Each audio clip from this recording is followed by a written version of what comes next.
Okay, on the topic of helpful, I know you've had this problem before, and I've certainly gotten this question.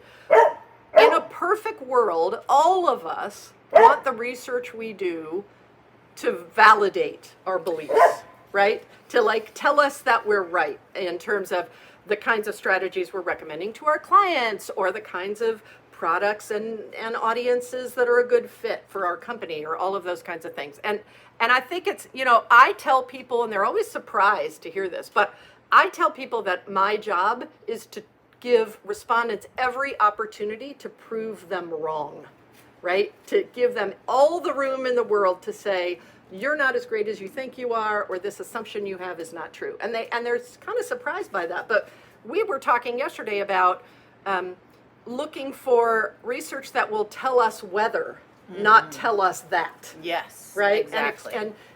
Do you have a lot of people in your work that really expect the research to validate and are looking for, like, I get questions about, will my research give me the right answer? Right. And I tell people there's no right answers. There's no right There's answer. correct, there's accurate answers. Right. Yeah. And so if you're developing the COVID vaccine, Yeah. right, you're doing a randomized controlled By the way, trial. if you did that, thank you very much. Yes. We're very Way grateful. to go. Got it.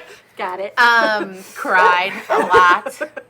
But, like in academic research, particularly medical research, like you do randomized controlled trials to Yes. find out if things actually work. You have a In specific those hypothesis, cases, you the have a scientific hypothesis, method, right? and it's going to tell you whether you are right Or or not. not. Right. Like, does the vaccine protect you from getting COVID or not? And the that's hypothesis is that it does, or that it doesn't. Right, and you have a particular sample size, and you look at it, and it's very complicated. So in some cases, it is important to do research like that. In the majority of cases, you aren't doing a randomized controlled trial. You're doing a sample that is hopefully representative of the population, but it's not validating your prior hypothesis, right? Like, it's about getting more information than you had It's before. exploration. Yeah, it's like having a fish finder, right? Like, you don't have to guess where the fish are. Like, Right. the It's gonna fish show finder's you in where your the boat. yeah. And you're like, well, that can't be true. The fish aren't there. Yes, Yes, they actually, are.